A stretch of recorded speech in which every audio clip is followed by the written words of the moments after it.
I am TGIF, baby. So glad it's the weekend. Hope everyone has got some great plans for the week. And I know it's a beautiful time to get out there and enjoy things because the moon has turned middle as of yesterday. And new moon in Cancer means new beginnings, fresh starts.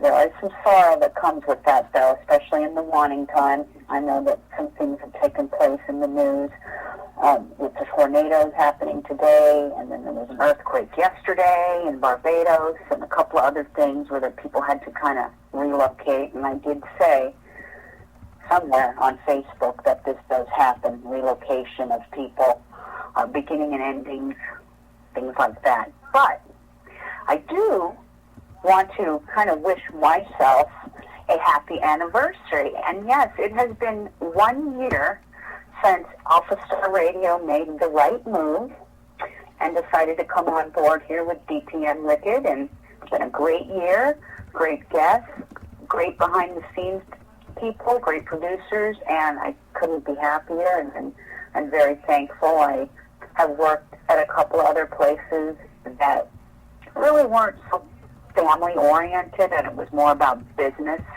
and everything was really cut and dry. So it's very nice to be somewhere where I feel at home.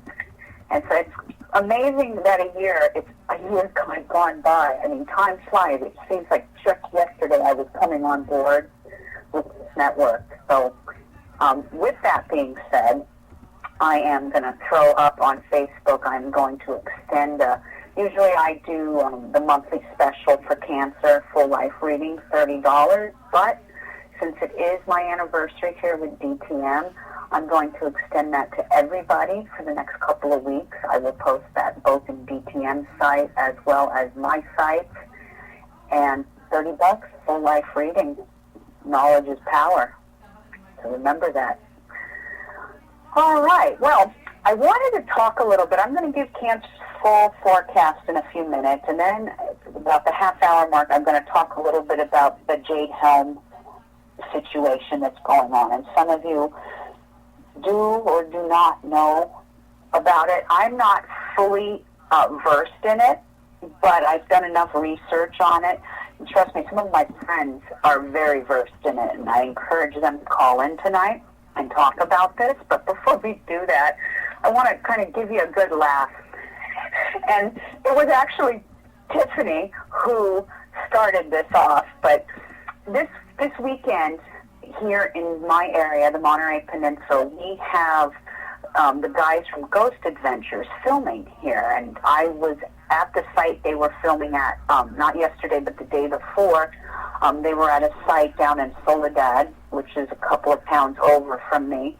And they were investigating an old adobe called Los Corches, and very creepy-looking place. I filmed video of it. We couldn't get through. We couldn't get behind the gate or anything. And then finally the police came and kind of kicked us all out. So I was never really able to see any of the guys on the show.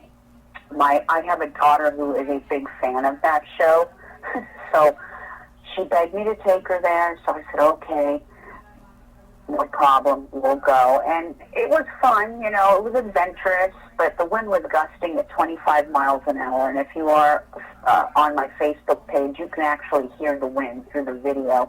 But what's funny is Tiffany said she had a dream about me the other night that I had married Zach. That is... and I'm trying not to laugh, and I say that,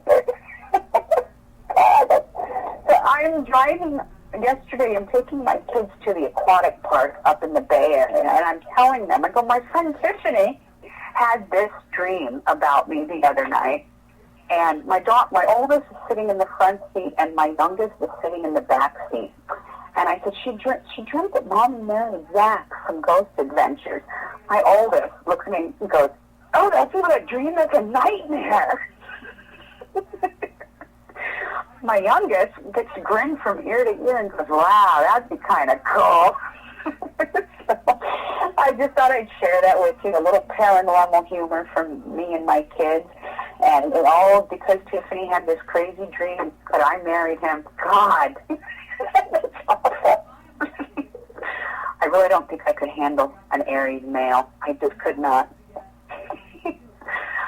Anyway, we're going to talk a little bit about Cancer. But yes, the boys are in town, and they're doing one more thing tomorrow, and this is at the Point Sur Lighthouse, which is very haunted. I never realized how many haunted places there were in the area I live in. But there are, and I think a lot of it has to do with the missions and a lot of the Native Americans that had perished here. There's a lot of places that have Native American burial ground. But I am going to try again tomorrow. I am going to head down the coast and see if we have any luck. At the very least, I would love for my youngest to at least get his autograph. I don't care if I meet him, but I want her to meet him because whatever you think of him in the show, that's obviously your guys' own opinion, and I've made snide remarks myself. My daughter is just so fascinated with that show that it's inspired her. I guess doing my radio show too has inspired her, but she really wants to go into this whole paranormal thing when she's older. You know, I told her don't make that. You got to find a day job because unless you're Zach making money, a lot of us paranormal investigators are humble people who have day jobs. As you all well know that are listening to me tonight, you know this. But it's fun. It's kind of, very Hollywood. And it was just kind of had a good time doing it and watching it. And hopefully we'll have more success tomorrow. But tonight it's all about Cancer.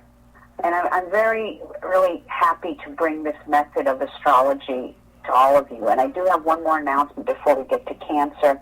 In a couple of weeks, my replays from shows of the past are going to start broadcasting on Saturday nights at 8 p.m. Eastern Standard Time on diversitybroadcastnetwork.com. And this probably will start maybe next weekend, but for sure 2 weekends from now. And I thought, wow, what a great opportunity for not just myself to kind of step out and, go into another type of audience, but also this benefits this network as well because people who are in the paranormal, they'll discover new voices and new things. So this is actually a win-win for both myself and D.T.M., and I'm very honored by the owners of Diversity Broadcast Network to ask if they could do this.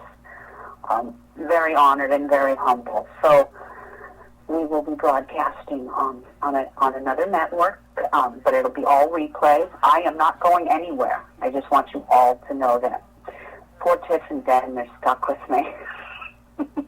Sorry, guys.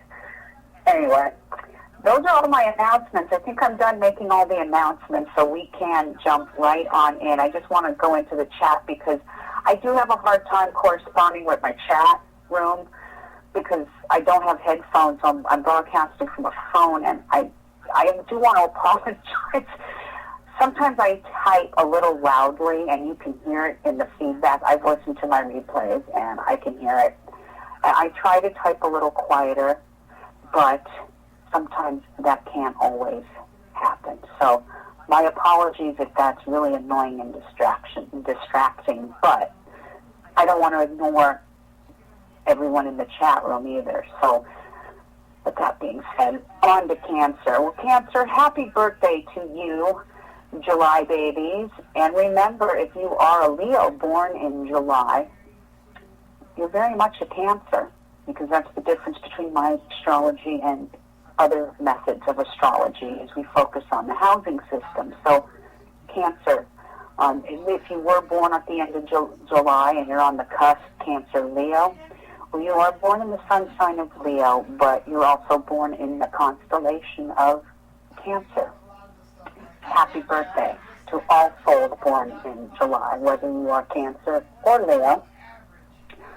But Cancer, you rule the fourth house, and in Greek mythology, you are the mother of fertility. Obviously, the ruling planet is the moon. Your animal is the crab. The ruling country is the United States, and that makes total sense When you think of the United States, we think of, we love our food, us Americans.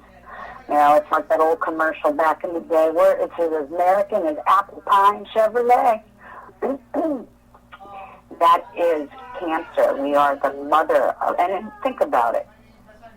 When something goes wrong in the world, who is the first to lend a hand? Who is the first to give aid? It's usually the United States of America, the mother, the Cancer nation. However, without me getting into politics, I think our politicians have turned their back on a lot of us Americans. You know, our people need help. And I understand it's noble to give help to other countries, but help your own country first. Help the starving and the poor and the needy in this country before we give aid to other countries. That's just my little soapbox. I'm done. Back to Cancer. Cancer, your energy is very intuitive and reflective. A lot of Cancers have psychic abilities. Not all, but a great deal of them are very, very intuitive. Your color is white, and your body parts, you guys rule the breast and the stomach, which makes sense, the womb and the breast, feeding the newborn child. Your mineral is silver, and your personality traits for Cancer, usually, not all the time, because your rising or ascending sign really does take on your characteristics more than physical features. Your physical features come from your ascending, your rising sign. But personality traits, a lot of Cancers have a round face, watery eyes. They can be very emotional. They're very protective. Usually they have a light complexion, and they have a tendency to be kind of moody at times, and that makes sense because they're, out of all the signs, I mean, their ruling planet is the moon. They're very prone to mood swings, and that has to do with the fluctuations of the moon. So they are cardinal signs, so they are one of the builders of the zodiac, next to Capricorn, Aries, and Libra. Those are your cardinal signs, and these are the builders of the zodiac. Now, the history of Cancer, a little bit is, Cancer has a short distance from Earth, and the moon is a very strong impact on the human psyche. The words kind of crazy, lunatic, and moody can be used subconsciously by mankind and humans and can be felt upon the world as she travels through the belt of the zodiac. The moon cycles are still used by farmers to improve, production and productivity in their crops. And usually the universal clock also commands women's menstrual cycles. It makes sense. The fluctuation of the moon, a woman's menstrual cycle is every 28 and a half days, just like the lifespan of the moon every month. But a lot of women don't realize this, and I want women to hear me loud and clear. Both the moon and women, in general, men too, but women are very ruled by the moon. Remember, the moon is the closest satellite from Earth. The energy of this bounces off each star and bounces to the moon. She is the heart of the Earth, creating, the tides. She creates the pull, the ruling of the psyche. She is our emotions. She rules our family, our home, and our security. Wherever the moon resides in your house, this is going to, especially in women, wherever the moon resides in our house, I can see this right off the bat when I'm doing a reading, that I can tell wherever this moon resides, whether a woman can cook, clean, and take care of children. It really, and I know a couple of my friends who have a moon in a certain house, and it's like, okay. A lot of people with fire moons are not the best housekeepers. Good parents, but not the best housekeepers. It's just something about the moon and its placement that really affects the way a woman's going. She may be a great cook. She may not be. She may dial for takeout every night. Who knows? But the moon itself, it